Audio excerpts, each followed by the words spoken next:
Hi friends, welcome to our channel all in one knowledge. ఇవాల్టి special ఆదివారం అమావాస్య కాబట్టి ఒక మిస్టీరియస్ గోస్ట్ స్టోరీ తెలుసుకుందాం. ఇక ఆలస్యం చేయకుండా కొత్తగా ఎవరైనా మన ఛానల్ చూస్తున్నట్లయితే వెంటనే లైక్ చేసి స్టోరీ వినేయండి. ఈ స్టోరీ ఎక్కడ మొదలైందంటే పశ్చిమ బెంగాల్లోని కోల్కతాకు 260 కిలోమీటర్ల దూరంలో బేగన్ కోడూరు అనే ఊరిలో ఈ స్టోరీ మొదలైంది. ఆ ఊరి పొలిమేరల్లో ఒక పాడుబడ్డ రైల్వే స్టేషన్. 42 ఏళ్లుగా నరమానవుడెవ్వడూ అడుగుపెట్టని ప్రదేశం అది. ఇన్నేళ్లుగా ఆ ఊరి మీద నుంచి ఒక్క రైలు కూడా పోలేదు. ఆ స్టేషన్ పేరెత్తితే ఊరి జనం వణుకుతారు. పొరపాటున ఎవరైనా ఆ స్టేషన్కి వెళితే బతికి బట్టగడతాడని నమ్మకం లేదని అంటారు. 1967 వరకు రైళ్లతో ప్రయాణికులతో కలకల్లాడిన ప్రదేశం కాస్త ఆ తర్వాత నుంచి శ్మశాన వాతావరణాన్ని ఎందుకు తలపిస్తుంది? ఆ ఊర్లోనే స్టేషన్ ఉన్నా జనమంతా పక్క ఊరు స్టేషన్కి వెళ్తున్నారే తప్ప ఆ స్టేషన్కి ఎందుకు వెళ్ళడం లేదు? అంతా ఒక మిస్టరీగా మిగిలిపోయింది. ఇదే విషయం ఊరి వాళ్ళను అడిగితే 42 ఏళ్ల క్రితం ఆ స్టేషన్లో పనిచేస్తున్న రైల్వే ఉద్యోగి అక్కడ ఒక ఆడదెయ్యాన్ని చూశాడట.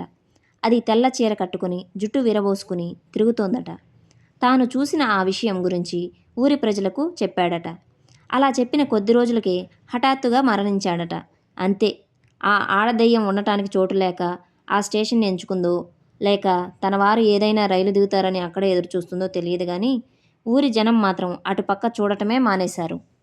ఊళ్ళో వాళ్ళు ఇలా చెబుతుంటే కొందరు రైల్వే అధికారులు మాత్రం ఊరికి స్టేషన్ దూరంగా ఉండటం వల్ల అక్కడ ఉద్యోగాలు చేయటం ఇష్టం లేక ఎప్పటికీ అక్కడికి పోస్టింగ్ పడకుండా ఉండటానికి రైల్వే ఉద్యోగులే ఈ పుకారు పుట్టించారని అన్నారు. స్టేషన్లో రైళ్లేవి ఆగకపోవడం వల్ల స్థానికులు చాలా కష్టపడుతున్నారని, ఇదంతా రైల్వే ఉద్యోగులు అల్లిన దెయ్యం కథ మాత్రమేనని parliament standing committee on railways మాజీ చైర్మన్ బసుదేవ్ ఆచార్య కూడా అప్పట్లో అభిప్రాయపడ్డారు. ఈ పరిస్థితుల్లో భారతీయ రైల్వే మంత్రి మమతా బెనర్జీ బాధ్యతలు చేపట్టగానే పశ్చిమ బెంగాల్కు కొత్త రైళ్లు మంజూరు చేశారు. దానిలో భాగంగా రాంచీ హతియా ఎక్స్ప్రెస్ రైలుకు బేగన్ కోడూర్ స్టేషన్లో హాల్ట్ ఇచ్చారు. మంత్రి ఎన్నికల ముందు చేసిన పర్యటనలో ఆ ఊరి ప్రజలు తమ ఊరికి ట్రైన్ కావాలని అడగడమే దీనికి కారణం. మమతా బెనర్జీ రైల్వే షెడ్యూల్ను ప్రకటిస్తూ దెయ్యాల మీద నాకు నమ్మకం లేదు, అసలు అవి లేవు, ఇదంతా మనుషులు సృష్టించిందే అంటూ కొట్టిపడేశారు. 2009లో 42 ఏళ్ల తర్వాత ఆ ఊరిలో రైలు ఆగింది. ఊరి ప్రజలు స్టేషన్లో గుంపులు గుంపులుగా చేరి ఆనందంతో డ్యాన్సులు వేశారు.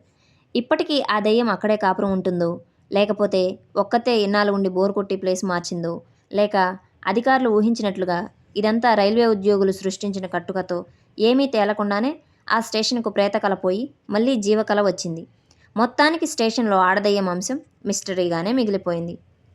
అయినప్పటికీ ప్రస్తుతం ఇక్కడ పగటిపూట రైళ్లు మాత్రమే ఆగుతున్నాయి.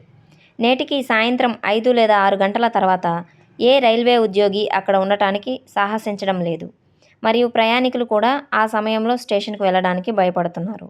కానీ కొందరు హేతువాదులు మాత్రం అక్కడ రాత్రంతా గడిపి దెయ్యాలు ఏమీ లేవని, స్థానికులు పర్యాటక ప్రయోజనాల కోసం లేదా దొంగతనాల కోసం ఇలాంటి కథలు సృష్టించారని కొట్టిపడేస్తున్నారు. ఓకే ఫ్రెండ్స్, ఏదేమైనప్పటికీ ఈ స్టోరీ విన్నారు కదా. ఈ స్టోరీ మీద మీ అభిప్రాయాన్ని కామెంట్ చేయండి. మీరు ఎప్పుడైనా ఈ రైల్వే స్టేషన్కి వెళ్ళుంటే మీ అనుభవాన్ని నాతో షేర్ చేసుకోండి. ఇక్కడే కాకుండా మీ జీవితంలో మీకు ఎదురైన ఇలాంటి అనుభవాలని కామెంట్ రూపంలో నాతో షేర్ చేసుకోండి.